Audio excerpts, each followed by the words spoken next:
We're ready to go, Madam President, whenever you are. Perfect. Well, good morning, everyone. I'm Lisa Marie Harris, the president of the board. Rosie, are we ready to begin the meeting? Yes, Madam President, we are.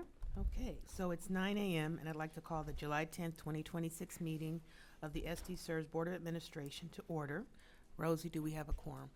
Yes, Madam President, we have a quorum with the following members absent: Mr. Paul Lotz, Louis Maggi, and Mr. Tibiasa Matovu. Okay, and currently we have... And Michelle Bush, which I believe she's just running a little behind. Okay, perfect. Rosie, do we have any public comments? No, Madam President, we don't have a public comment for today's meeting. Okay, so moving on to Section 4, approval of the consent agenda items, service retirements, drop entries, drop retirements, training, and board agenda calendar. Before I call for a motion for approval of consent, would a board member like to pull a consent agenda item for a separate vote? No? Okay. Well, hearing no request to consent agenda items, may I please have a motion and a second? And Madam President, it was moved by Roberta Spoon, seconded by Mr. Brett Bartolotta. Please feel free to cast your votes.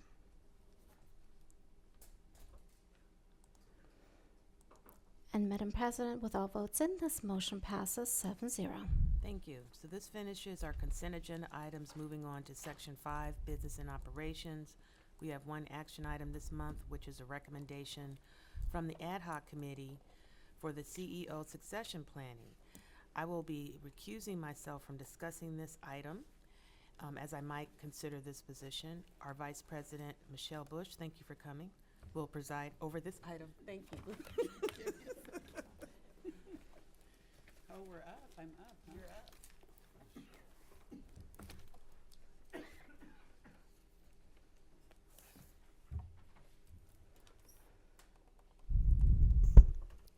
I'm on. A subcommittee was formed a while back when our fearless leader notified us that he would be looking to go on to greener pastures sometime in 2028. And so that means that as a board, we have to look at a new CEO for the organization. So this motion is to ask the board for authority to issue a proposal to hire a firm to assist us with that process, to contract for that process. We have the authority to go up to a certain amount, and in the event that the cost of hiring an executive search firm exceeds that, we want to make sure that we have authority from the board to move forward with that. This motion also includes the subcommittee thought it was prudent at this time, as we look for a new CEO, to also invest in the leadership team, and we want to go through a leadership assessment process with the team and look for strengths and anything that needs to be addressed at this point too, as we look for a new leader. So this again is a motion to request authority to move forward with that process.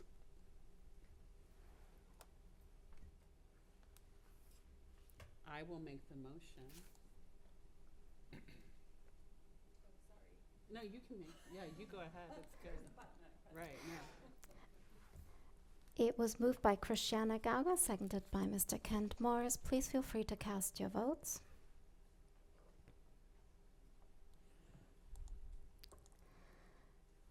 And with all votes in, this motion passes 7-0. And I'm sorry, I apologize. This motion passes with 7 yeas and 1 abstain.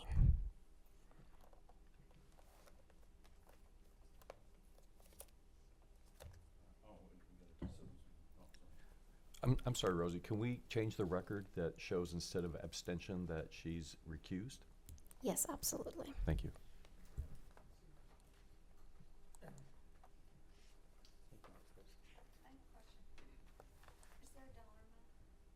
For the proposal, our authority is up to $100,000, or Greg's authority is up to 100,000. 50 grand. Oh, 50, I'm sorry. And we anticipate generally the going rate for a search firm is about a third of the candidate's wages, whatever you hire them at. You can also negotiate a flat dollar amount. So we'll be looking at that as we do the RFP.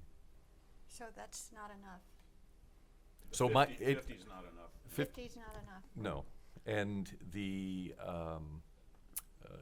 purchasing policy, Michelle was very correct in that if it's over $100,000, we need to make sure we have the board approval, and so that's why we're coming to the board for that authority. And if we don't need to go over, then, we won't. We'll negotiate hard.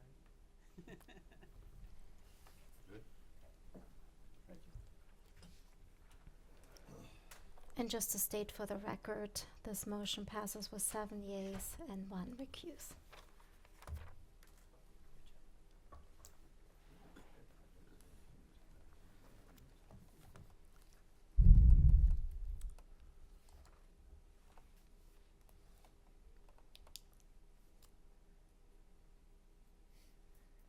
Oh, we have to get Lisa now. Yeah, We're just waiting for our president to join.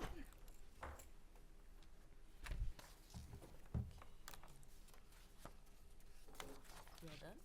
Done. Thank you, Michelle. This finishes our business and operations agenda, and we will now move to section 6 for the audit committee. And I'd like to announce our audit committee chair, Gary McCormick, to come forward. Would you please provide the audit committee report?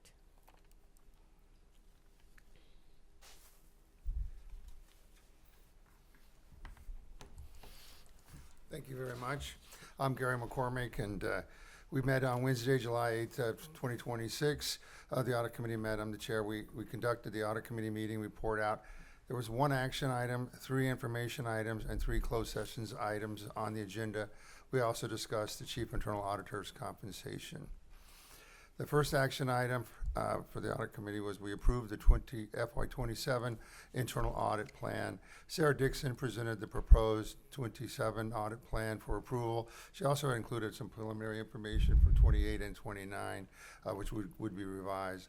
The audit plan includes 4 internal audits, along with many other activities, some of which are required by the SDCERS internal audit charter.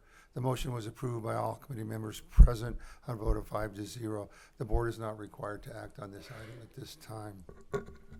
The information items, which no action was requested, the fiscal year 26 audit service plan. Craig Harner from Macias, Genie, and O'Connell MGO presented their 26 audit plan. MGO discussed the scope of services and deliverables, the audit timeline, and recent developments in accounting and financial reporting. Craig also explained, at the request of members of the audit committee, explained the audit procedures over hard-to-value investment assets.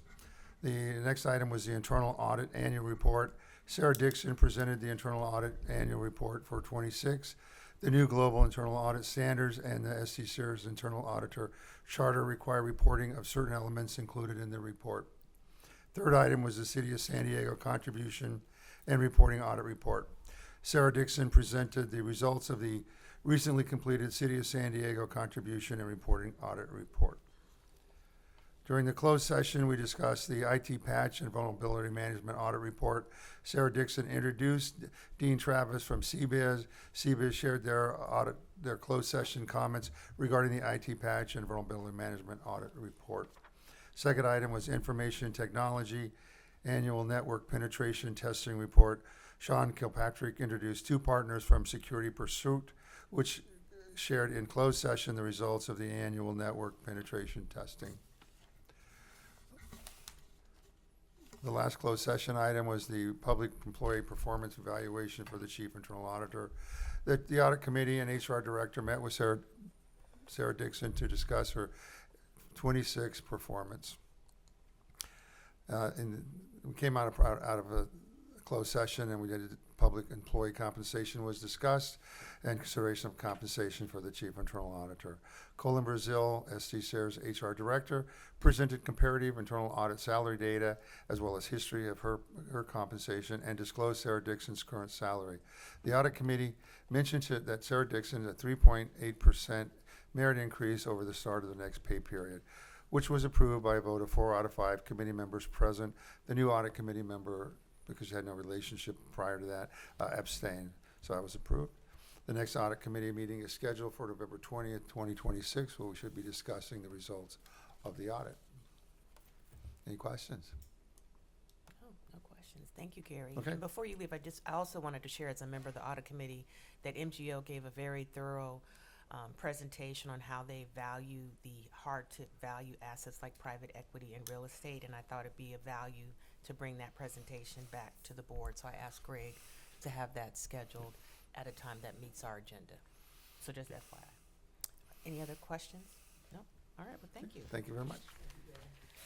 So moving on to Section 7, Disability Committee, I'd like to announce our Acting Disability Committee Chair, Paul Kaufman, and thank you, Paul, for acting. Would you please provide the Disability Committee report? I would, Lisa Marie, thank you. As the Disability Committee Chair, Paul Lotz was unable to attend the committee meeting yesterday. I served as the acting chair and will be providing the committee report today. At the meeting yesterday, the Disability Committee unanimously approved the consent items recommended. Are there any questions on those consent items before I continue? Okay, thank you. So I'm going to be talking about three proposals for industrial disability retirements. Starting with consent agenda items number 1 and 2 to approve the industrial disability application for No Cordera and James Walker. These two applications for industrial disability retirement were unanimously approved by the committee, and as they are for the same type of benefit, the following applies to each application. That is, the committee approved these members' application for industrial disability retirement, as each application was supported by evidence of being permanently disabled, being attributable to work duties, thus causing the need for leaving employment. Are there any questions on the first two items, number 1 and 2? Okay, let's move on to item number 3. This is the consent agenda item number 3 to deny the industrial disability retirement application for Michael Ingram. The committee unanimously recommended the board deny the industrial retirement application for Michael due to the member's non-compliance with requests to be evaluated by an SDCERS panel physician or provide justification for continued compliance. Are there any questions from the board on any of these items? Okay. I move to approve the Disability Committee consent agenda items 1, 2, and 3. Oh, I'm sorry. It's all right, it's been moved. Please, were you okay to move ahead, Rosie? Yes, absolutely, Mr. Acting Chair. So it was Okay. moved by Roberta Spoon instead. So please record your vote.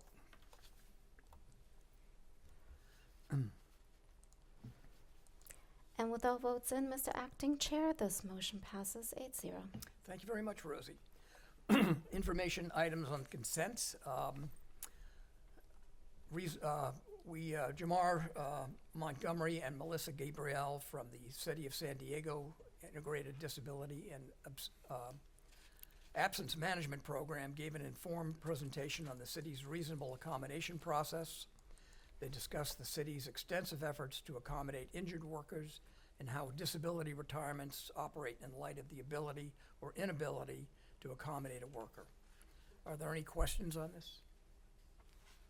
Okay, let's move on to Section D, reports. The disability report provided an overview of the disability application review statistics, highlighting the caseload, and indicated that it's in good shape with a caseload of 19 applications, with all but one case within the 18-month processing window. This had been delayed due to the member's non-related health condition. Are there any questions and comments from the board or the staff? Okay, I think that concludes it, and I'll turn it over to you. Oh, perfect. So thank you, Paul, for the committee report, and thank you also for serving as acting chair. We're going to move to Section 8, Business and Governance. And so I'll announce our Business and Governance Committee Chair, Bobby Spoon, would you please provide your committee report? Absolutely. The Business and Governance Committee met yesterday to consider 4 action items. And before I review the action items and make a motion for the consent agenda approval of action items 1 through 4, are there any items the board members would like pulled for a separate vote? All right, starting with the consent agenda, item number 1, staff's recommendation to approve SDCERS action plan for fiscal year ending June 30, 2027. The committee unanimously recommends the board approve the SDCERS action plan for fiscal year ending June 30, 2027. The action plan's objectives were updated this year to recognize the need to formally document the governance governing how SDCERS leverages artificial intelligence in its operations. Additionally, the committee recognized the board may decide to amend the action plan during our investment committee discussion later this morning to include investment program related projects stemming from our April 2026 board retreat. Are there any questions about this item before we move on? One comment, maybe let me know if this should be later. I noticed in Greg's plan, there was a section on hiring a consultant relative to including commentary and observations on how to measure the usefulness of an AI program, which I would support 100%. One question I have, and I'm not sure what the answer to this is to include a measurement criteria relative to performance, how we measure performance, because as you know, this is not a for-profit institution. We have other alternatives, and I'd just like to make sure that in that review package by the consultant, we ask them to provide commentary on how do we measure whether we're successful in this program or not. Duly noted. Thank Thank you. So we'll have an opportunity to review the scope? Yes. Okay, so maybe in the scope Oh, review. okay, you can do that later. Okay. No, I'm just saying, it's a part of the Oh, scope review, we can make sure that language is added, right, Greg? Yes, we'd be more than happy to have the RFP come back to the Business and Governance Committee for their review. Okay, perfect. Thank you. All right. Moving on to consent agenda number 2, staff's recommendation to execute the third amended agreement to administer the retirement plan between SDCERS and the San Diego Unified Port District. Johnny Tran explained the Port District's request for SDCERS to approve and administer its third amendment between the Port and SDCERS.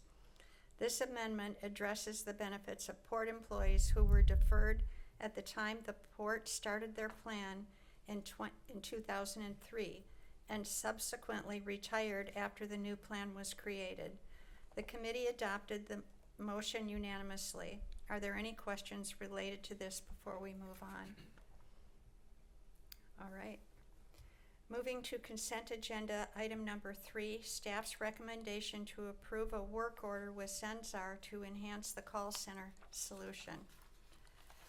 Norma Frank, SDCERS application manager, provided background on the work order with SDCERS to implement AI-powered enhancements to our call center solution.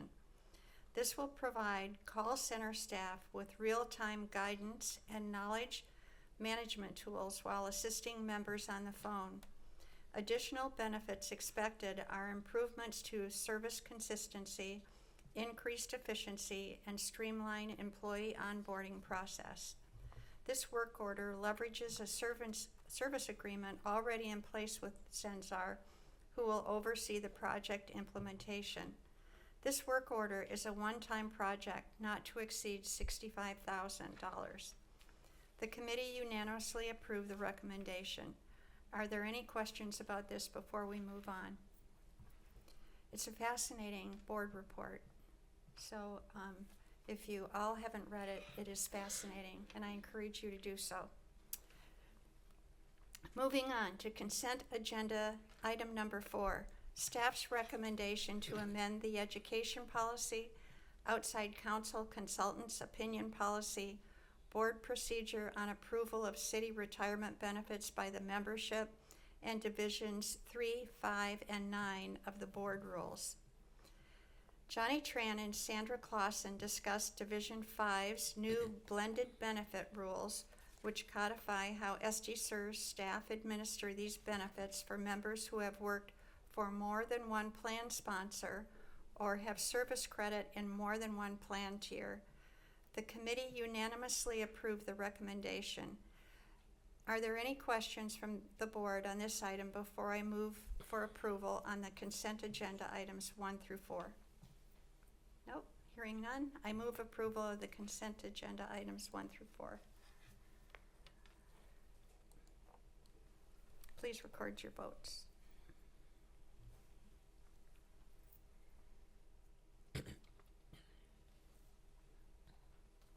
Ms. Wu, Oh, I guess I need to vote. Keep your eye on me. and with all votes in, Madam Chair, this motion passes 8-0. You've only got 10 years' experience, right? Yeah, I only have 10 years, but I am reaching that magic age that Johnny talked about yesterday.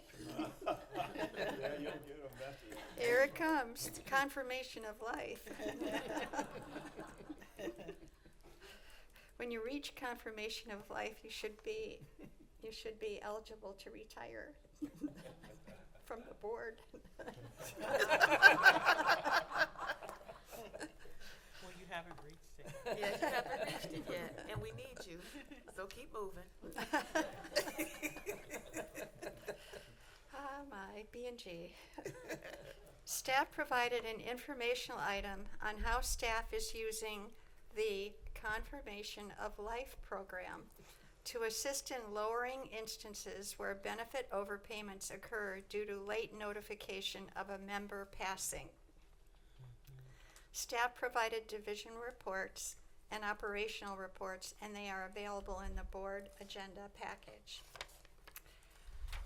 We heard from Natasha on member services.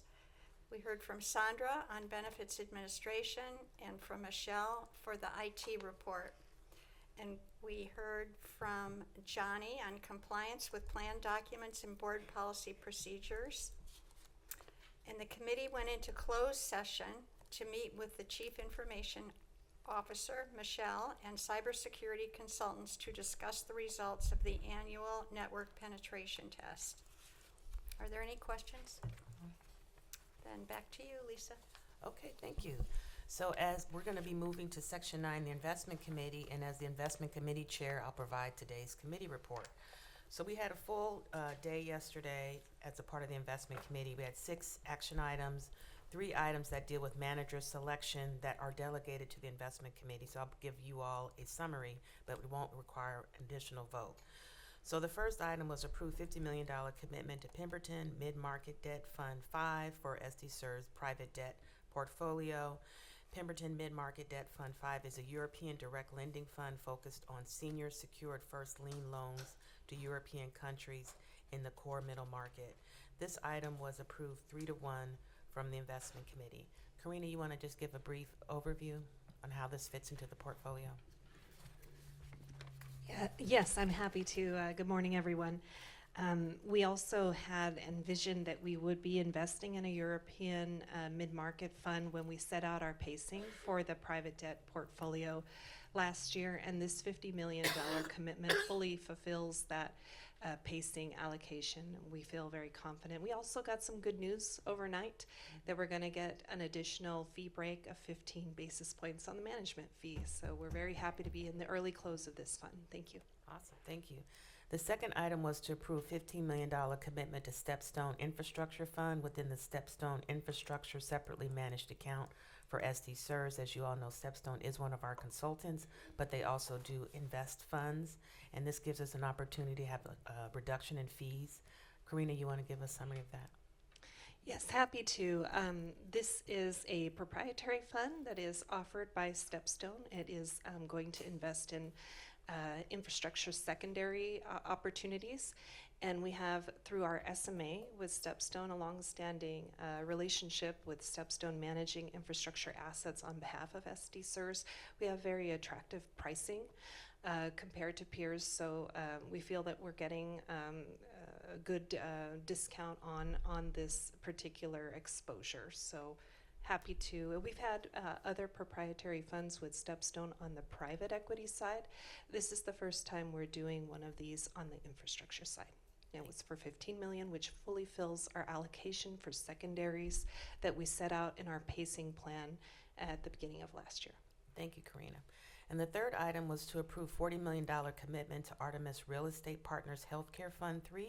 And this was really an interesting investment in that they match senior housing with medical facilities. And so I think this is going to be a great addition to our investment portfolio, but I'd like Karina to add more commentary. Oh, well, yes, as you noted, Ms. Chair, we feel very compelled with this particular fund. It is focused on senior housing and also continuum care, so the full spectrum, as well as medical outpatient buildings.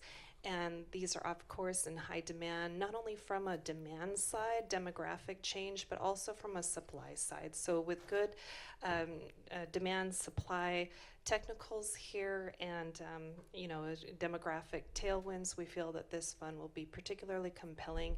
And as I noted at the investment committee, Makita still feels pretty strongly that it's too early for commercial office exposure, sort of the traditional office buildings, but this is sort of a surrogate that they feel compelled will be added value to the fund. Great, and these two items were approved 4-0. Are there any questions or comments? Okay. Well, seeing none, we're going to move to the three consent items that do require board approval. And the first is the annual asset allocation review and recommendation. And Katie and Phil will present this item. And this is one of the more important items that this board collectively has to review and approve. And I thought it'd be helpful for them to give a brief presentation. And the investment committee did approve this 3-0. Great. Well, good morning, everyone. Katie Comstock with Aon Investments. I am joined by my colleague, Phil Kavarkas. He leads our investment analytics and strategy development team. And they essentially run our asset liability studies and asset allocation studies, and he's been working with your program for the past 15 years. So we're planning on giving the Cliff Notes version, but we are happy to take this in any direction or dive in deeper if the board or the trustees would like us to. As you all know, this is among the most important decisions you all as trustees make when thinking about the impact of the portfolio on risk and return. And so SDCERS conducts an asset allocation study on an annual basis. The other thing that we included in this review were follow-ups from the board retreat that occurred late in April, specifically looking at the diversification of SDCERS and considering it does continue to make sense given your own unique circumstances.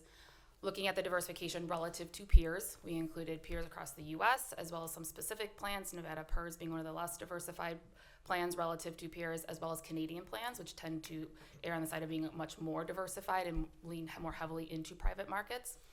And then also looking at alternative portfolios that may make sense for us, SDCERS, and considering the pros and cons. There was a memo also included in the packet as well that we received from feedback from the board retreat. So bottom line on top, I'm landing on page 7 here. We are not making any recommended changes following this year's review. The current long-term policy, which is shown on the table on the right, we believe is very well diversified. This has allowed the plan to experience stable returns. Looking forward, we expect narrower range of results due to that diversification. Protecting on the downside, so diversifying what largely comes from equity, public equity risk, while also delivering strong expected returns. Based on our latest capital market assumptions, we're expecting the plan to earn a 7.6% annualized return over the very long term at a risk of about 10.2%, which is very reasonable and low relative to some of the peers. This also fits within the broader liquidity profile too. That is something that we stress very heavily during the asset liability study. And so this fits within that context as well. We also look back when we think about, well, why would we change? Why would we change the asset allocation? We considered both quantitative items as well as qualitative items. Quantitative being the capital market assumptions. Has anything changed? Are there any new asset classes that we should consider adding or taking out, or have the assumptions changed materially? And the answer when we reviewed that was no, nothing has changed materially that would warrant a change to the asset allocation. The other thing from a quantitative perspective are SDCERS specific circumstances. You still have a very long-term time horizon. Your liquidity needs have not changed. You have added resources to the program with the hiring of your private markets consultant, and your governance structure continues to be robust. And so there wasn't anything there that we identified that would warrant a change. And then there's more the softer items, and that's more along the investment philosophy or the risk tolerance of the board, the tolerance for complexity and fees, the conviction in different asset classes. And this essentially comes from you all as a collective group. If there are any changes in investment objectives or priorities that would warrant leaning one way or another from an asset allocation perspective. We collaborated with your investment team, and as you heard during that board retreat, we are convicted in your current policy, and there wasn't anything that gave us a strong conviction in changing the policy. We also note that you are still working towards that long-term policy. We put here the interim policy where the plan is today. And during the quantitative analysis, the asset classes that the model likes, that the quant analysis liked, are areas that you already have exposure to, and you're continuing to work towards. So think about private debt. We're still working towards that 5% long-term target. Infrastructure was another highly picked asset class for the quant analysis and one that we like. We're still working towards that 5%, as well as the diversifying ones, which you all did approve the managers, and they were recently funded, and so we're at that. We'll be at that target very, very soon. So we, at the end of the day, we believe it's important to prioritize reaching the current policy, which we like, and we think continues to be appropriate, rather than making tweaks on the margin, and to kind of further change those targets.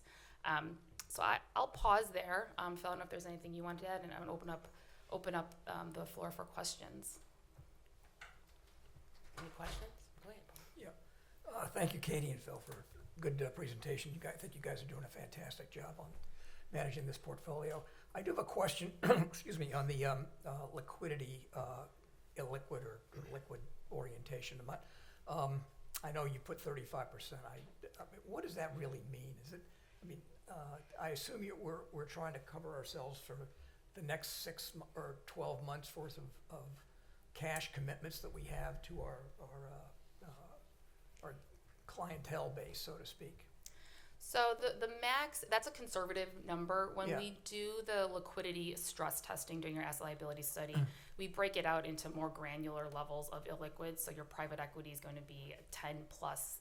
We assume you can't get those dollars back after 10 years. And then you have open-end evergreen funds. So think your core real estate, the diversifying, which are more liquid. Some have a quarterly liquidity schedule.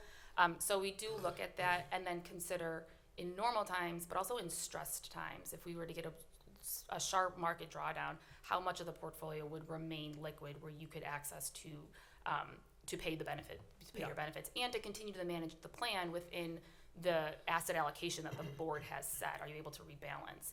And so this slide we picked up says, during that stress, we call it a dark skies scenario, that the max illiquid exposure would get to 47% in that really bad scenario.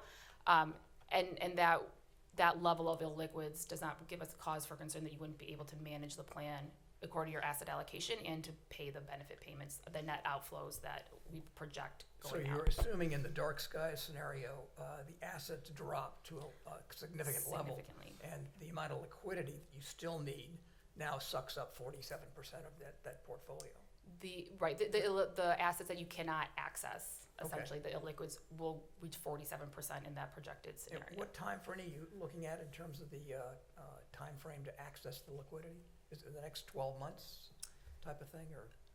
This is a 10-year examination, so we're we're looking at the next 10 years. So in the very worst of times, this is two standard deviation negative event. Okay. Do you have enough liquidity to sustain over the next 10 years? And the answer is yes. Okay. While the private assets become elevated, there's still plenty of liquidity to sustain plan operations over the next 10 I was years. going to ask you what the magic number should be. This So is within the range? absolutely. I mean, there's plenty of liquidity here. In fact, most of your portfolio remains liquid, even in the worst of the downfall here. And just to put some perspective, this dark skies scenario, it's 3 years of market downturn, followed by flat markets thereafter. So where over the 3-year period, the market gets cut in half. Yeah. Okay, so the market drops in half and then stays relatively flat thereafter. It's a very bad scenario, and even in that case, we find plenty of liquidity to sustain plan operations. Good. And I might just reiterate that this is also using your specific cash flow projections too. So understanding how your net cash flow would change for SDCERS Okay. as well. So Thank you. Katie, could you bring up the slide with the different scenarios you had up there about private investments versus public? The alternative Yeah, I think. scenarios. Yeah, this keep one, going. or I think keep it's a going? little further down. It's Oh, page Wait 20. a minute. I don't know where it is. Maybe it's above that. Is it page 20, 28? Or I think you had, yeah, sure. These are the alternatives, right? So I just want to comment on what Aon's recommending or gave to the investment committee as options here.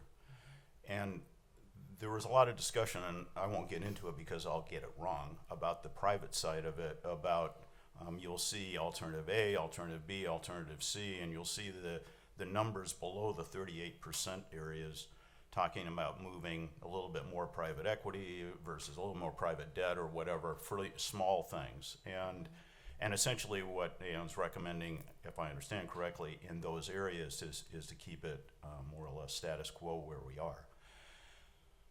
What concerns me here in context of the presentation that I made at the retreat is that they're not offering any idea of what would happen if we increased in public equities here.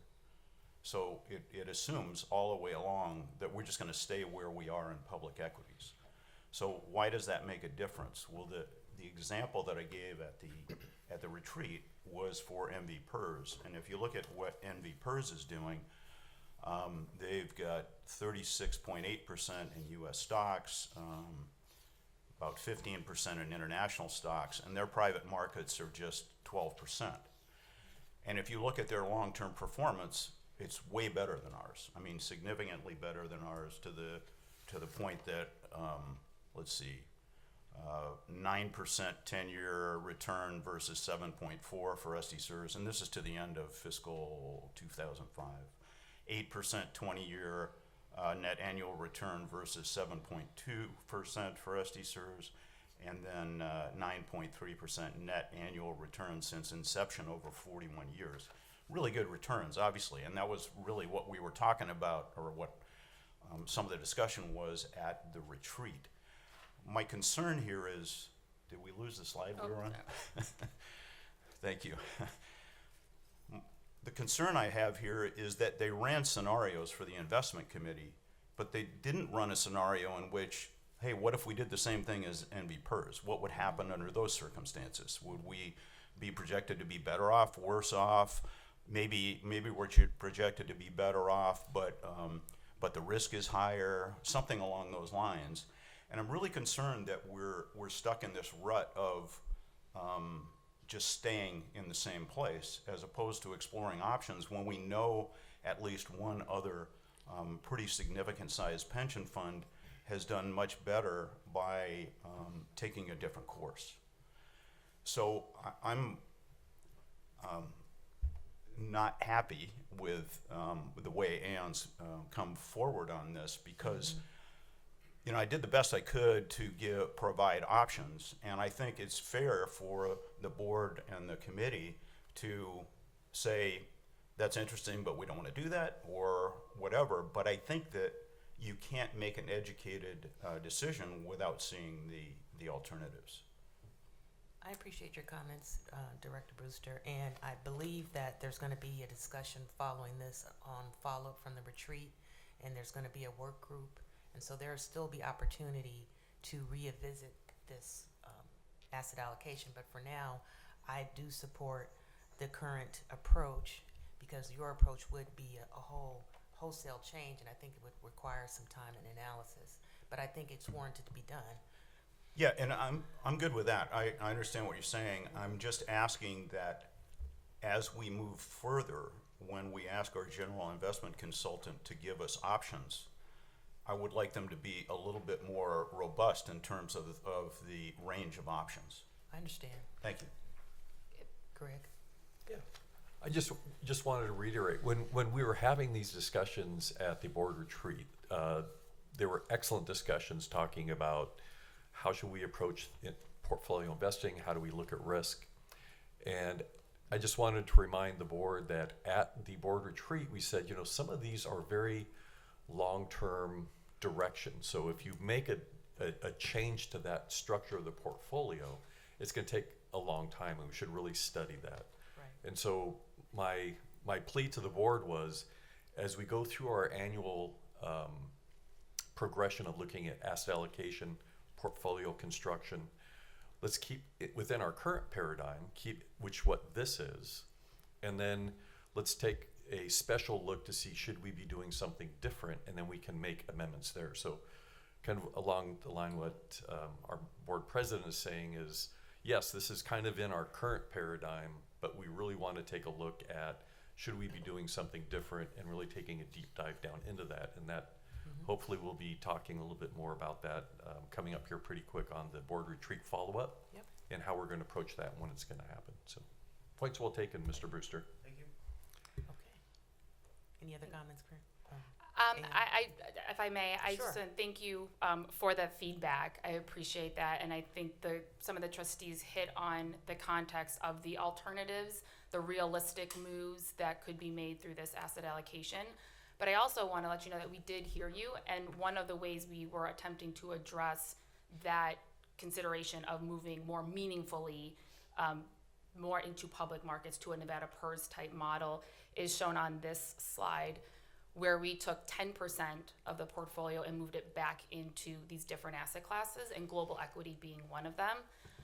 So if SDCERS were to move 10% from pro rata from your return seeking into global equity, so you don't have 38%, you have 48%, which is in line with NV PERS, your expected return based on our capital market assumptions would go down from where you are today modestly to a little bit below 7.5%, and your risk would go up to about 11%. It's that light teal risk return, right? That light teal dot on this chart. So that is moving in that direction by 10 percentage points, which would be a meaningful allocation. This was one of the analyses that we did to try to analyze moving meaningfully towards an NV PERS model. But Katie, that assumes that our risk factor goes up fairly substantially. Yeah, it goes Yeah, up by 1%. yeah. Yeah.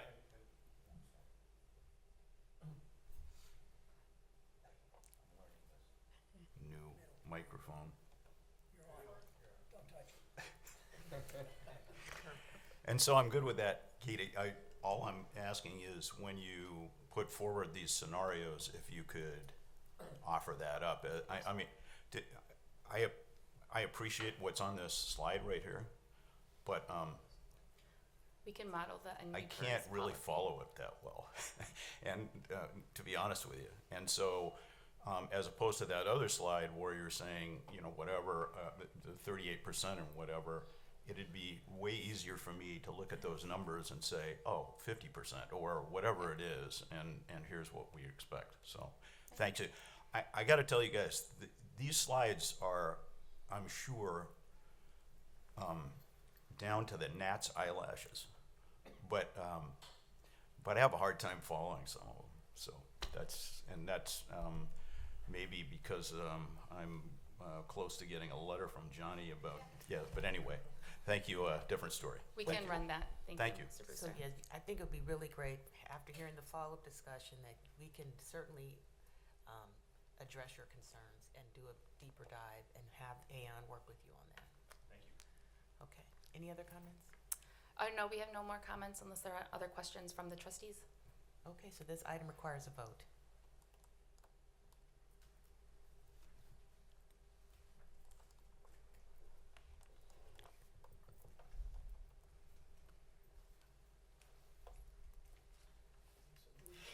Yes.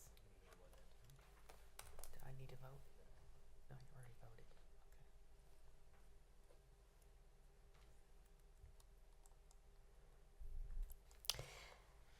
Madam President, this was moved by yourself, and with all votes in, this motion passes with 7 yeas and 1 nay.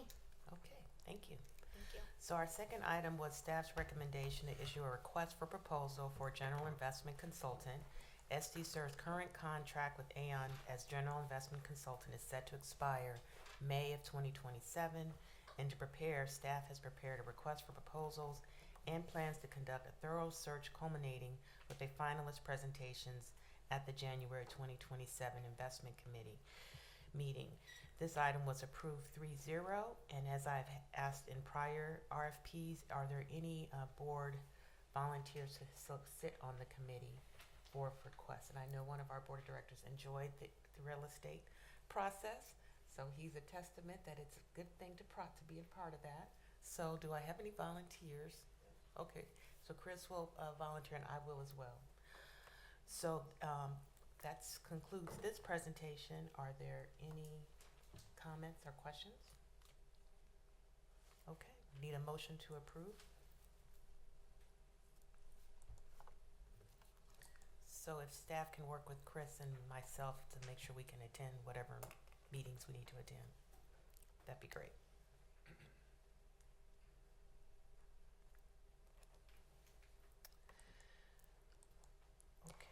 And Madam President, it was moved by yourself, and with all votes in, this motion passes 8-0. Great. And the last action item was a staff recommendation to issue a request proposal for investment counsel. SDCERS has utilized services of Nossman and Cox Castle as public and private market investment counsel, respectively, since 2015, so that's been some time ago.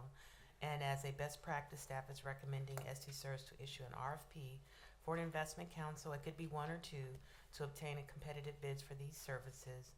Staff will interview candidates and make a recommendation to the board. This item was approved 3-0 at the investment committee. And I know I did, and Michelle participated in the Nossman RFP process for the fiduciary council, and it really was an informative process. So I'm asking, is a board of director be interested in serving on one? Okay, thank you so much. I'm sorry to be pleading, but thank you. Okay, perfect. Okay, so that that concludes my presentation. Could I ask a question on that one?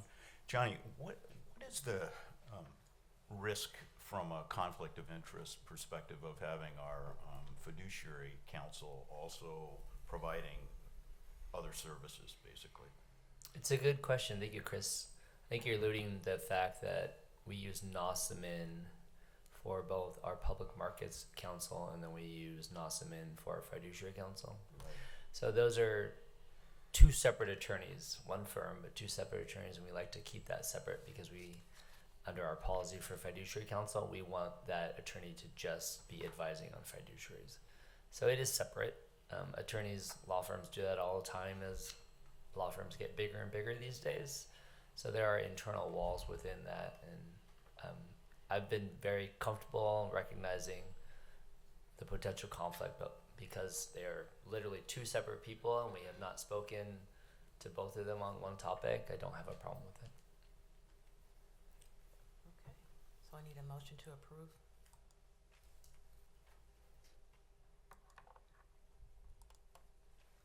Please feel free to cast your votes. Okay, perfect. And Madam President, this was moved by yourself, this motion, and with all votes in, this motion passes 8-0. Okay, and we had 3 information items, and the first information item is a report out on the retreat. So I'll have Karina and Katie come up.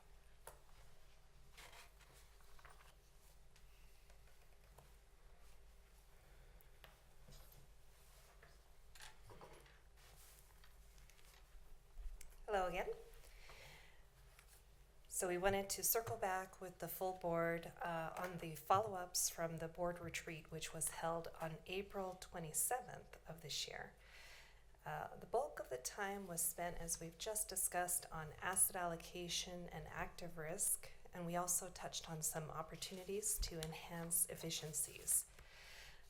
I won't go into too much detail on the asset allocation, as we have just covered this topic. But as discussed, another major area of discussion was active risk.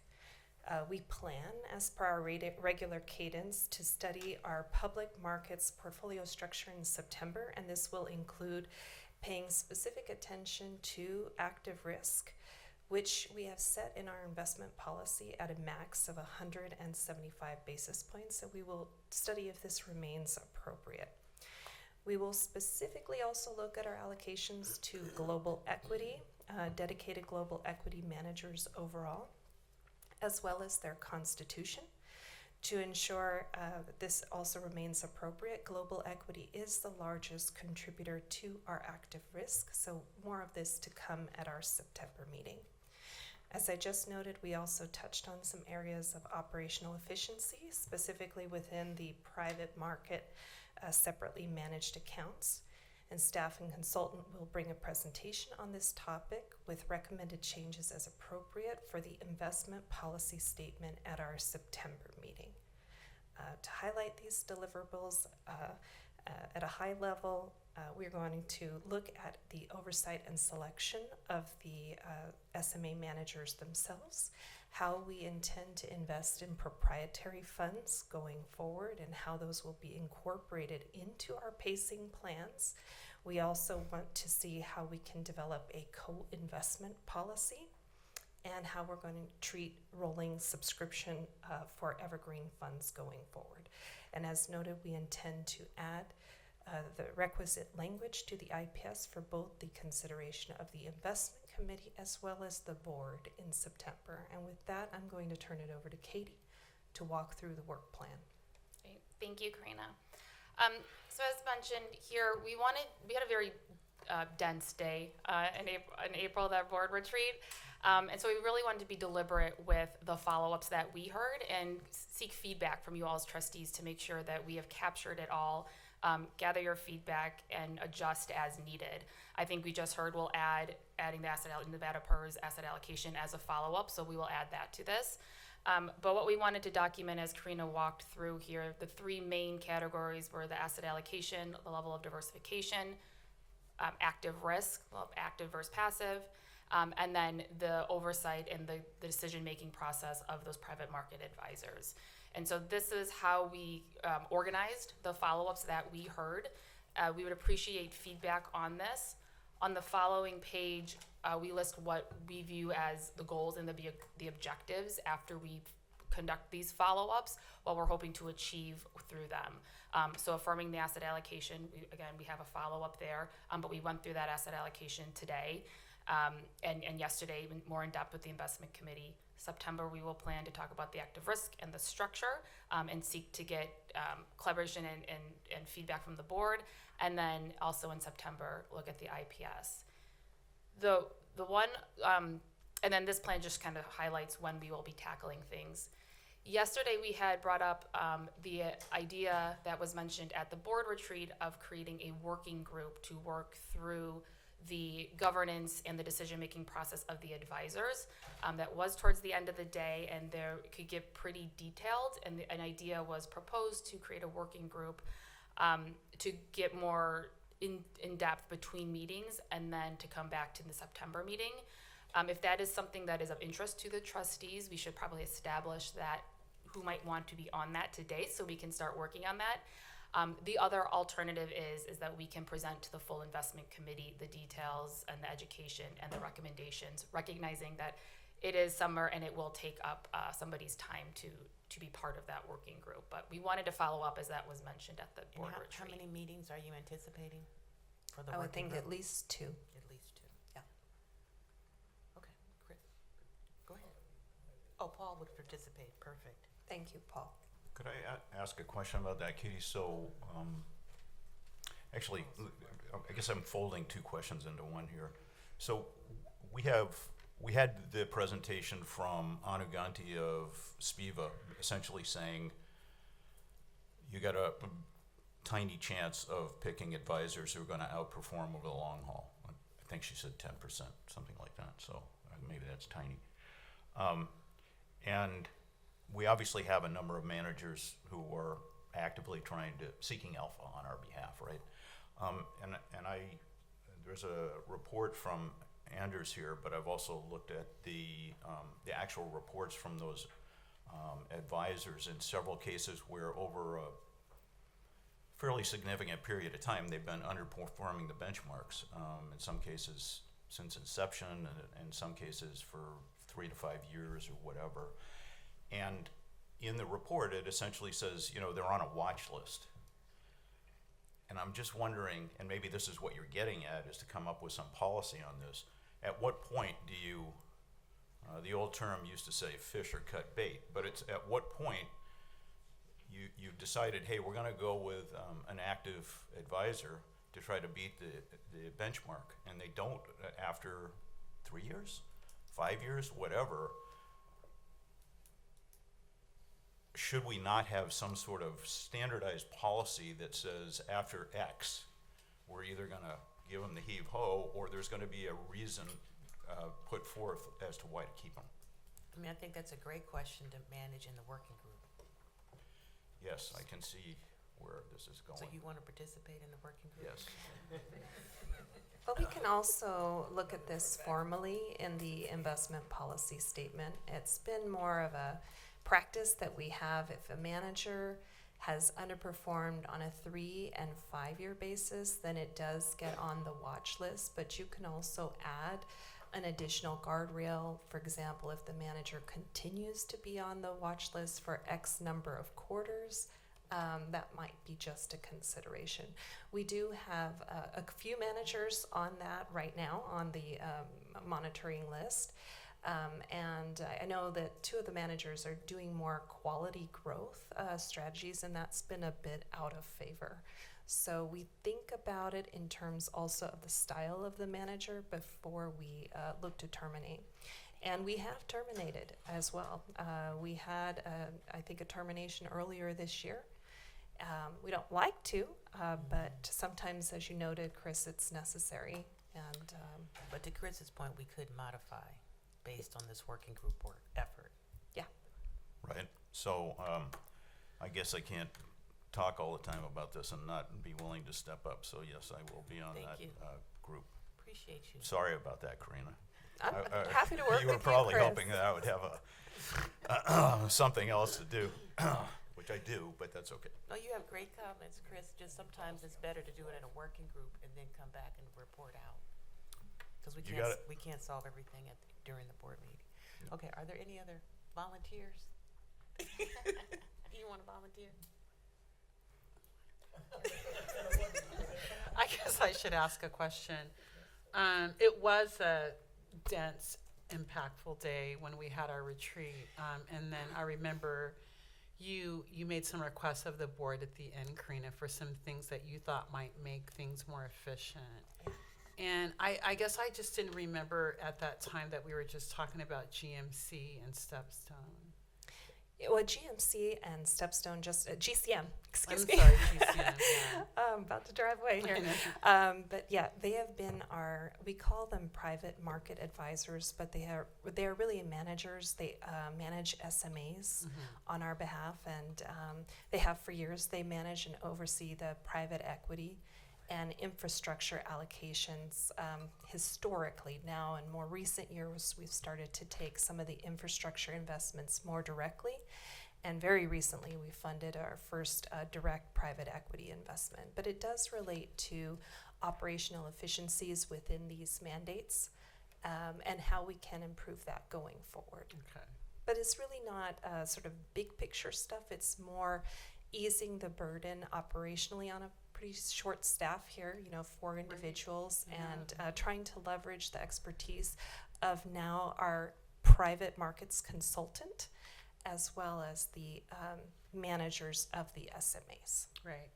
And I guess what I was thinking about is there are some governance things that we need to look at now and then as it relates to investments and the communication your ability to address that with the investment committee. When we have those meetings, we're very much focused on what those managers have to present to us, and we don't really have time to talk about some of these things that might make the processes more efficient, which is, I think, why it came to this subcommittee. So maybe Thank you for that. Right. It's a great idea. Right. And so I know that we're, talking about these specific things, but I think just having a refresh on how we're communicating with each other and you getting the opportunity to bring those governance things up, outside of us conducting specific business around investments that we're approving, is where I think there's a gap there that needs to be addressed. So I don't know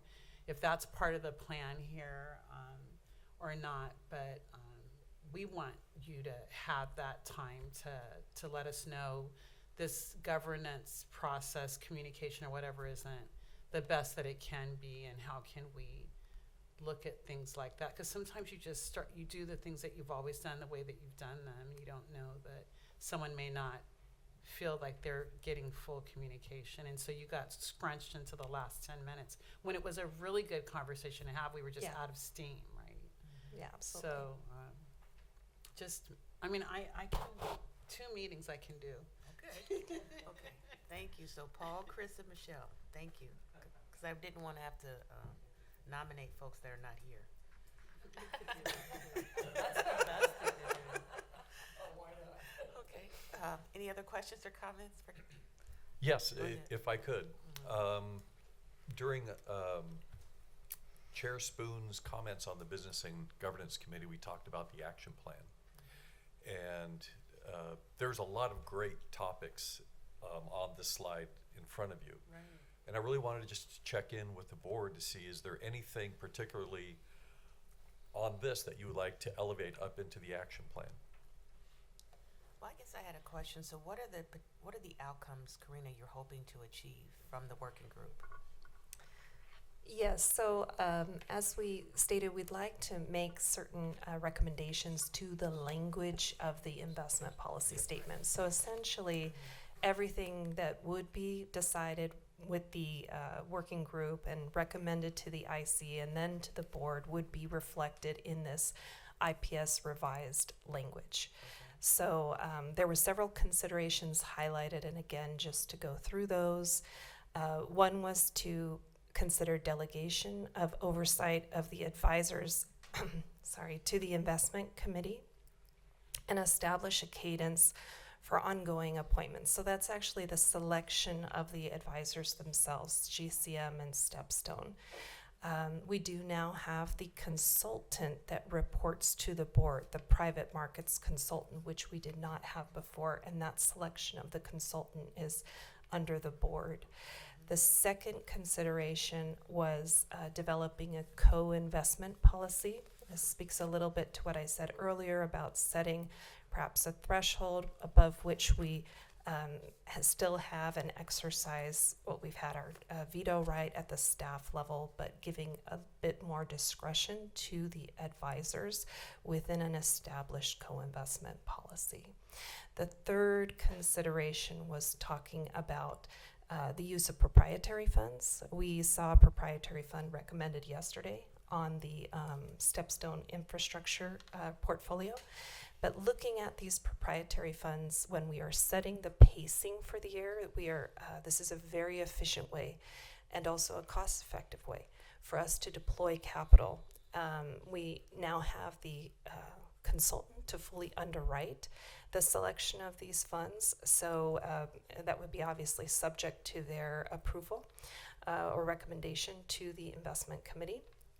But using that opportunity when you're setting the annual pacing for the year to think ahead about how much would be deployed within these proprietary funds, I think would add more efficiency. And finally, looking at rolling subscriptions, we have invested in a number of evergreen funds. This is more related to the private debt side. And when those re-up, it's the decision to automatically recycle capital from one series to the next series, as opposed to re-underwriting the whole fund, and it's setting some parameters in there in the investment policy to speak to that procedure. So those were the 4 considerations in a bit more detail, and I think Katie has them also listed out here, high level A, B, C, and D. Just real quick, so the issue with that Chris wants to manage, is that going to be included in this working group, or there's a separate working group for that? There's a couple of issues. So Chris had mentioned about active passive in the GIC. So we have all in the GIC search. So we did take in his feedback there. We'll incorporate that within the RFP. Okay. Yeah. So getting back to, Greg's point about finalizing the action plan, there's just a couple of areas that, to me, there's 2 issues for the investment group in the action plan, and they have to do with the 2 RFPs, right, that need to get done this year by because of expiration of contracts. And I see that this is up as a follow-up from the retreat. And so I'm thinking that in the action plan, it would be good to just have something in there that we're going to do a review of our active investments in the public sector and looking to see would we be better off passive. Just for staff to review those and come back to us and say, hey, we looked at them. And this one we think might be better off passive. This one we think still should be active, whatever it may be. I would like to see that in the action plan. And the second issue is that one of the requests from Lou, Maggie, and myself from the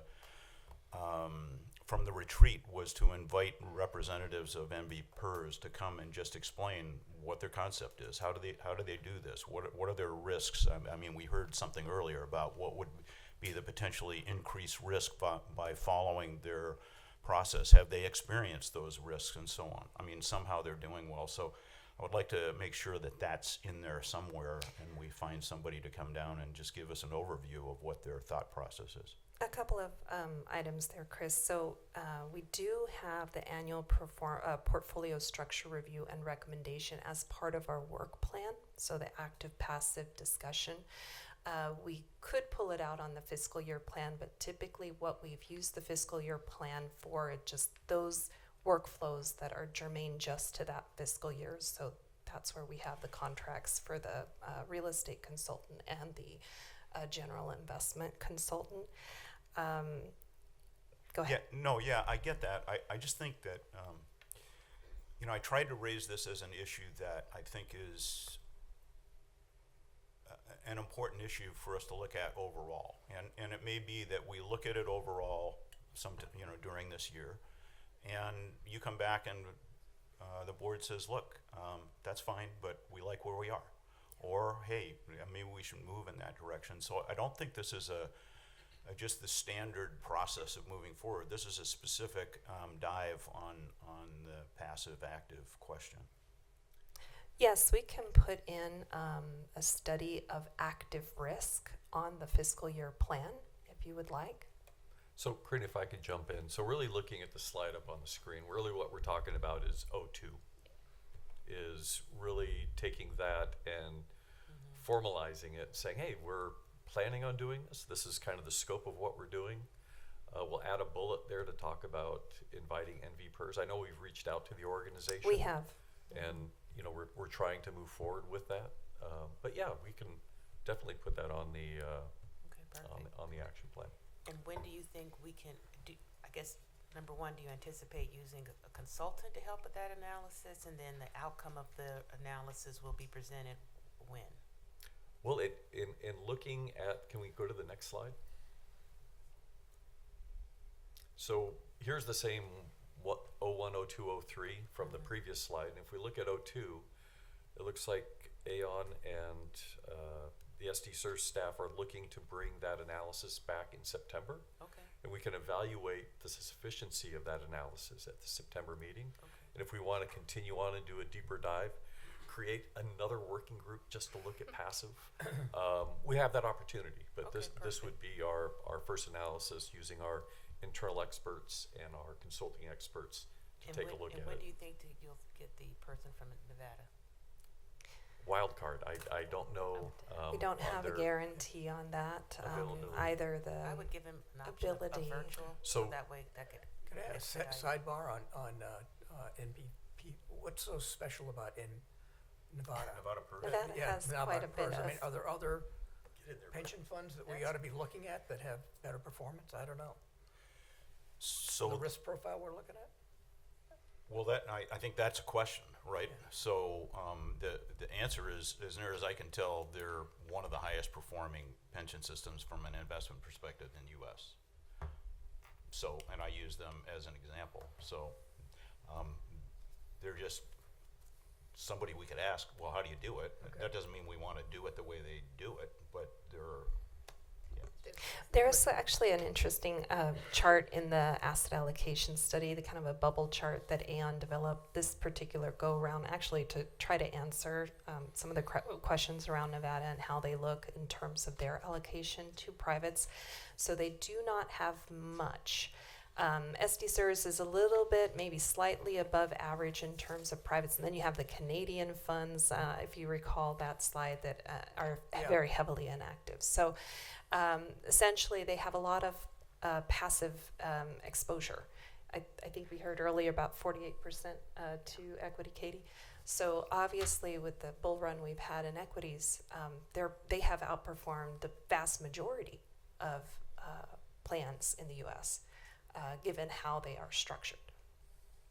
Their 10-year performance was 9.5, I believe, and SDCERS was 8.3, and they have a lot of U.S. equity exposure and public equity. I think they're 48% target, and so if you look at just how capital markets have performed, that has really boosted their recent long-term returns. It would be interesting if we can get our hands on the data to look at the rolling returns, how that has performed. But I think that was part of the genesis of Nevada PERS. They're much more heavily invested in public liquid equity and fixed income, and less so in privates. No, I can appreciate that. I think if I were looking at this just from a 50,000 foot perspective, what I'd be looking for is a comparable pension plan with the same risk profile we have that may be earning more return. Then you could also include the Nevada PERS, excuse me, as an example of somebody that's getting a higher return but at a higher risk. Right. And I'm assuming they're among the top performers in that risk range. Right. Yep. But Paul, that assumes that there is higher risk. Well, they must be there. Well, let's see. You said We'll find the out. Sharpe ratio is what, in the 40s? It would probably be 10. I think your We're at risk 35 was now. roughly like 7%. Theirs would probably be closer. Actually, we have a proxy at 78.22. But I think the key part is equities have higher volatility. They Right, do. exactly. Right. Yeah. Right. Yeah, they'd be about 12. I would just say if we're going to let's look at Canadian too. If we can get someone and look at the other extreme, if we're going to talk to people. So let's look at both sides. Good idea, Kent. That makes for a balanced discussion, and certainly we'll look to incorporate that as well. As we have a few dates, so maybe we can have a special meeting too and make sure we get everyone in the room. Otherwise, we only have a few committee dates that are set for the year, so that will open up some availability for what are obviously very busy schedules. So Very you're good. thinking September? Do we have time to? I cannot guarantee that any particular plan would be able to come to our set committee dates. I mean, all we can do at this juncture forward is to try. We can certainly address some of the operational efficiencies we talked about for the September IPS. Right, and we're planning on doing a deep dive on active versus passive as part of the structure review. Okay. To the extent we can get external parties involved in that conversation is to be determined on schedules. Perfect. And timing. The only thing I will say too is that the city of San Diego, the pension is actually a large part of their budget. I think it's around 20%, and that may differ from a state. So you have to kind of think about the smoothness of the ride and what that means to your plan sponsors and also employees. But that's food for thought for, I think, Phil and Jean. Okay, perfect. Are we good? Yes, thank you. I appreciate the board's direction, and I'll work with a couple of us here to wordsmith action plan, and then we'll distribute the amended action plan. So thank you very much.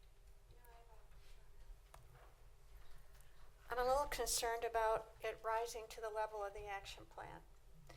When I think about active passive, I see that as a role of the investment committee. And the investment committee puts the whole thing together and brings the whole package to the board. I only see it as a component. I don't see it as something as an entire thing that should come to the level of the board, because I don't believe the board will have the background to do anything other than approve what the investment committee says. I think it's a significant decision, and it needs to be carried by the investment committee as professionals. I truly don't believe the rest of us have the expertise to make a decision that is different than what the investment committee presents to us.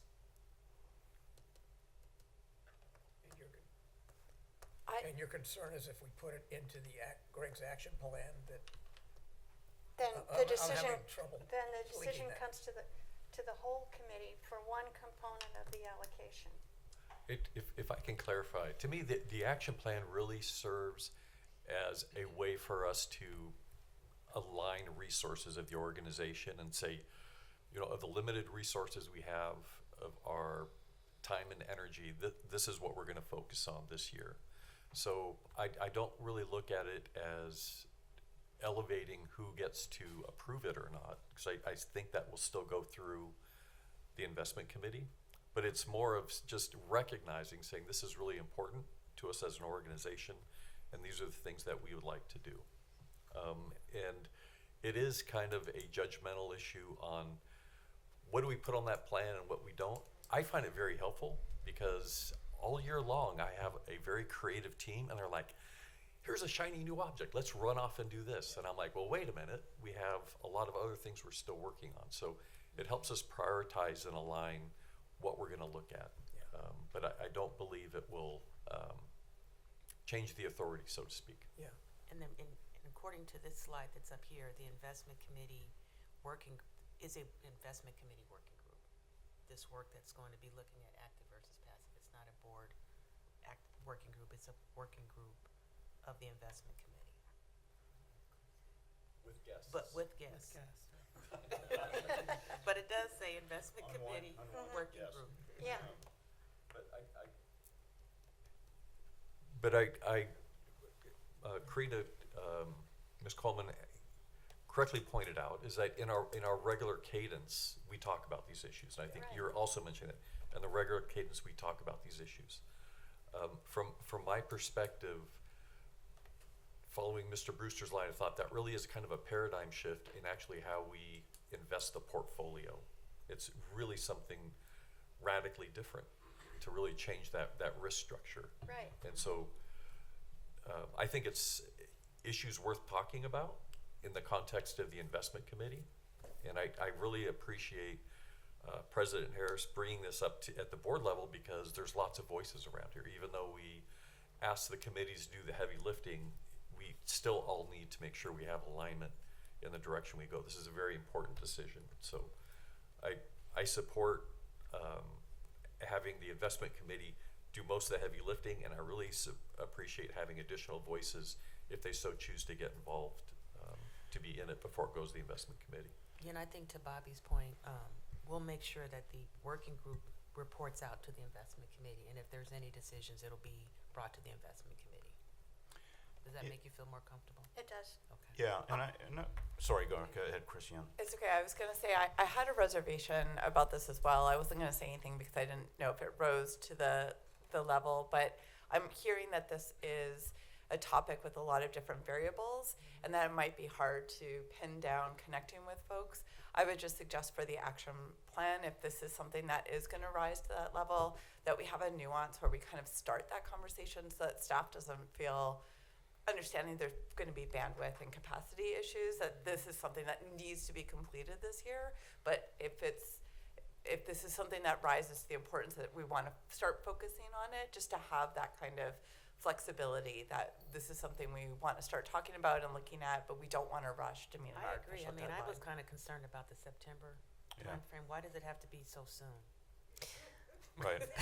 And It doesn't. The September was really, again, part of our regular cadence. We typically look at the investment policy Maybe statement. Can we start the discussion but not necessarily conclude in September? Yes, and you can always, at your discretion, open the IPS up twice. There's nothing that precludes that. You can continue with your regular cadence, which would be to reflect, we didn't make any asset allocation changes, but had we made asset allocation changes, that would have been reflected in the IPS in September. That's typically one follows the other. Because I was thinking that this wouldn't be necessarily dictating a change to the investment policy necessarily. We're just reviewing and analyzing it, and there probably won't be a change at all to the Well, investment policy. There's another consideration in here, and that's with the city. They've come back to us several times now, requesting a reduction in the amount of money they owe. It might be beneficial if we wrap the asset allocation in public versus private markets around that question. If we change the structural portfolio in such a way that we can make a higher return, does that mean we could cut the requirement down for the city? I mean, that one's right on the table, I think. Maybe I've been mentored by fiduciary counsel is that that's a very important issue, but it should not be the primary reason Right. that you make funding decisions. I agree. So I really appreciated the comments with regards to looking at the city's actually determined contribution to make sure it is stable and predictable. And that is part of our funding objectives. We have 4 funding objectives when we're building the actuarial funding model. And that's really looking at risk and the volatility and, thinking about that, which has a secondary impact on the city. But the primary decision should be funding the plan and in the best interest of our fiduciary relationship to the members. So just from my perspective, I see this active versus passive as an analysis that we would like to have a deep dive into. We'd like to have potentially the Canadian and the Nevada folks come through based on scheduling, but that's a separate and apart activity from the investment policy process. That's my perspective. Are there any other thoughts? Okay, so that's how we'll proceed. Okay. Okay, perfect. So we had any other questions or comments? No, thank you for the feedback and the discussion. We'll update the work plan that you saw here with this feedback, and we welcome any more that comes up, but thank you. Thank you. Thank you. And we had 2 other investment information items, the total fund performance, as well as the staff recommendation to amend the investment committee charter. I'd encourage you to take a look at the reports, and let's take a 10-minute break. Thank you.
Yes, yes, yes, yes. I'm just so glad we only meet every other month.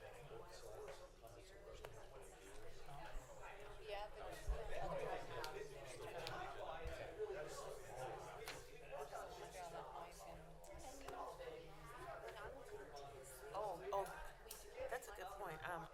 Greg, Paul is asking about these little work groups. Are you and the staff gonna help us identify, call the staff, the board of directors, they can have a cake? Yeah.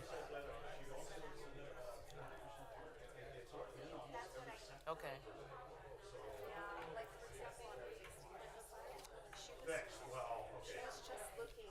Okay, perfect. So we have the investment committee working group, we have the investment council RFP, and the investment general counsel, consultant RFP. So there's three things, right? That are great.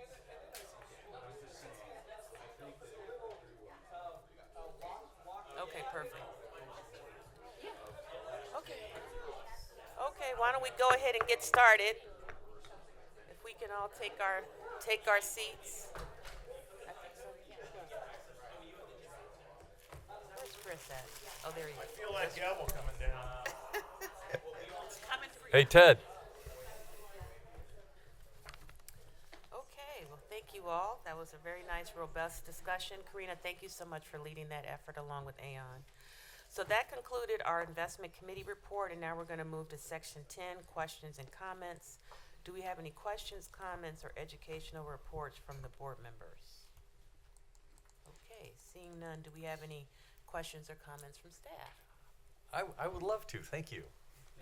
To begin my comments, I'd like to recognize Lisa Marie Harris for being a recipient of the Government Finance Officers Association's 2026 Recognition for Outstanding Public Service Award.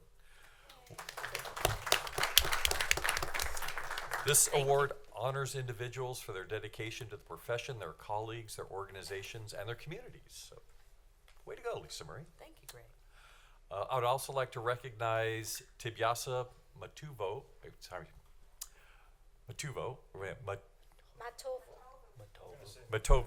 Matovu, excuse me. I stumble on that. I apologize, Tibiasa, for his webinar on agent economy hosted by the ISACA, an organization formerly known as the Information System Audit and Control Association. Tibiasa's command of the topic was impressive on how artificial intelligence can be used by both a seller and a purchaser of goods without human intervention. The hidden risk areas, the key controls, and tools to mitigate automation risk. While SDCERS does not engage in agent economy, there were many lessons to be learned from the webinar that are applicable to SDCERS, and just really wanted to recognize and thank Tibiasa for his work in that area. Very impressive.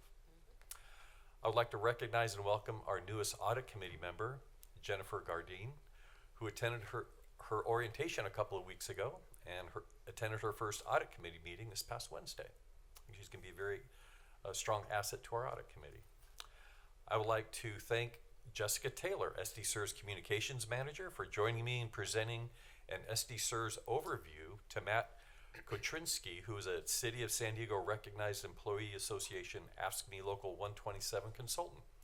Jessica and I met with Matt for about an hour and a half discussing how planned funding works, the city's funding history, and current events. This was the first time in many years where Local 127 and SDCERS had a chance to sit down and chat a bit, and it was time very well spent, and we really appreciated Local 127 reaching out and engaging. So thank you, Matt. I would like to also thank the entire SDCERS staff for improving their cybersecurity skills. Over the past 6 months, the SDCERS IT team has partnered with a firm to shower staff with really good, tricky phishing emails. So far this year, all staff have avoided clicking and falling prey to those test phishing attacks. Thank you, Michelle and Sean, for their work helping the SDCERS staff improve their cybersecurity skills. So, thank you, team. I'd also like to take this opportunity to introduce a new member of the IT team, Kadusan Aria. Say hi, Kadusan. She prefers to go by Aria. She's taking Blanca's vacated position as our CGI business analyst.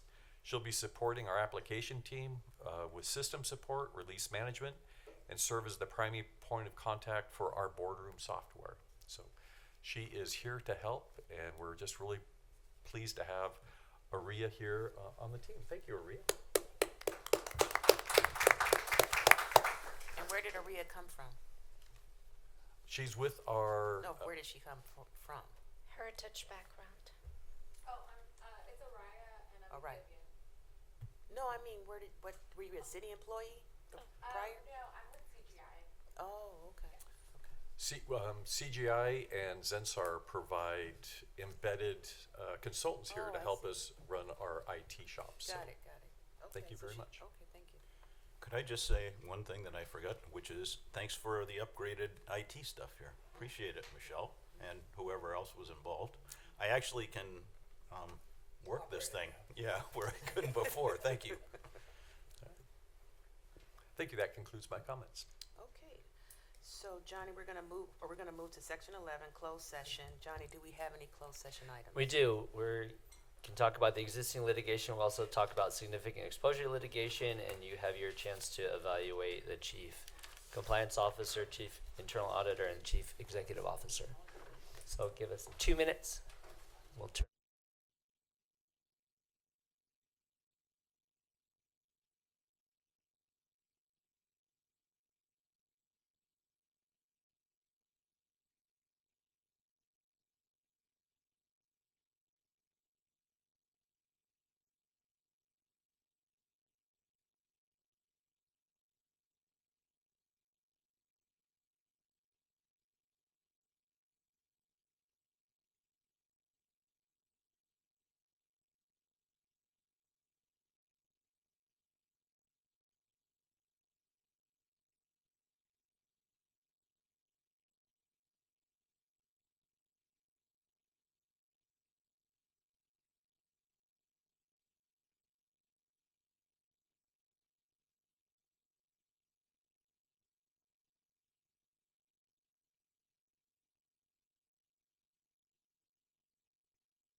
if Lucera wins the case, Yeah, Lucera. then they will just say to the county, like, well, we're gonna create these 5 new positions, and you just gotta, include them in your HR thing, and pay them whatever you want. It's actually in the county government code that the Board of Supervisors has an administrative duty to implement it. To me, it was pretty clear. For years, I used to work at Lucera. We had a good relationship with the Board of Supervisors, and it was not a problem. But then the Board of Supervisors changed. And the CEO changed too. Okay, so our closed session has ended. Rosie, can you please begin recording the meeting and let Yes, me know? Madam President. Let me Feel know free when to proceed. You're Yes, ready. ma'am. Okay, perfect. So we have finished closed session and returned to open session. Starting with item 12, closed session report. Johnny, do we have a closed session report? Do not believe you have anything to report out of closed session. Okay, perfect. Thank you, Johnny. So we're now going to move to section 13, public employee compensation discussion and consideration of compensation for the CEO and chief internal auditor. So first, I would like to recognize Colin's out. So I would like to announce that the audit committee did support a merit increase of 3.8% relative to the CPI index for all urban consumers for San Diego Carlsbad, increase of 3.8%, and this is based on the excellent performance of our internal auditor, also noting that she is a staff of 1, and her stellar work that she performs does reduce the contractual costs and obligations of MGO, which helped support the decision of the audit committee to support her recommendation of a 3.8%, despite I know some of the other issues going on with the city. Would any board member like to speak on the matter of the audit committee's recommendation to increase the chief internal auditor for 3.8% effective with the next pay period? The floor is open. I would, just a quick question, seeing that there is going to be a cost of living increase in June 2027, what does that do then if we give is it 3.8 now? What would that percent become, I guess? I'm just thinking through understanding, and I appreciate the fact that this auditor is kind of like a staff of 1, and that the work that she does kind of substantially reduce the MGO contract, so that was really helpful information to have. But I am kind of aware of other kind of the city staff kind of working in the fact that we're going through a RIF process, that there were layoffs, and I just want to better understand that 2% increase that's going to happen on top of the 3 point. Yeah, but that's for next year, Yeah, right? that's not until June 2027. Yeah. Is It's the the whole 2% year now. COLA, is it? Yes. The 2% represents COLA. So, No. Because you said the 2% was COLA, that's why I'm asking. oh, It's it just- says It's just an it's increase. June 2027 city cost of living 2%. It's not until next year.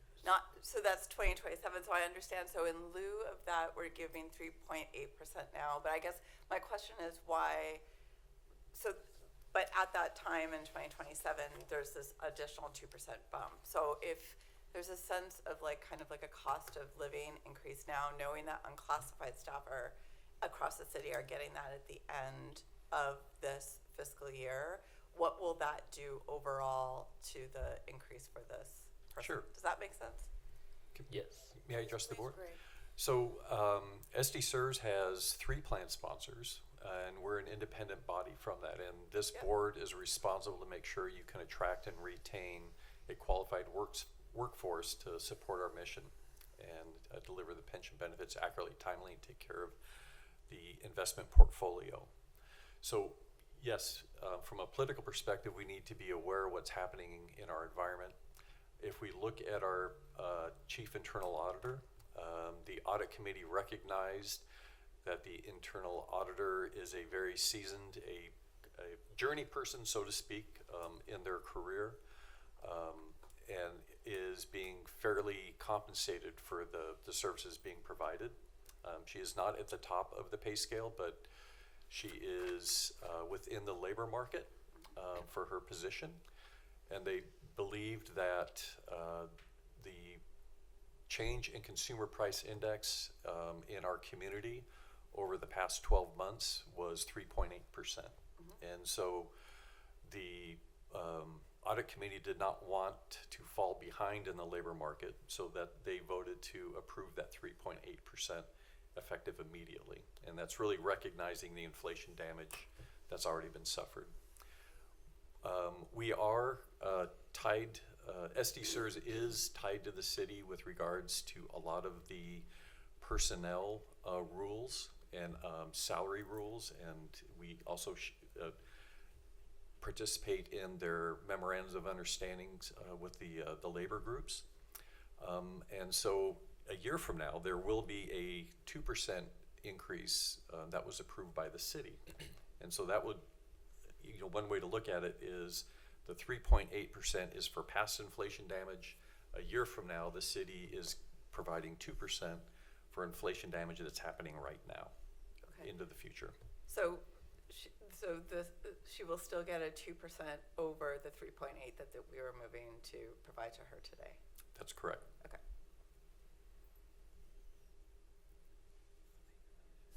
I make a motion to approve. Okay.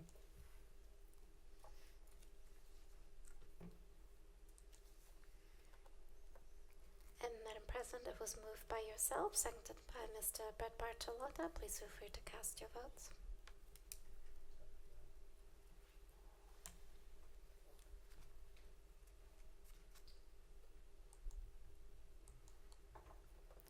And with all votes in, Madam President, this motion passes with 7 yeas and 1 nay. Thank you, Rosie. So thank you. Now we'll go to section 14, which is adjournment. Thank you all for your great collaboration and discussion today. I thought we had a really robust meeting, and we'll see you in September. Thank you, Liz. Thank you, Madam President.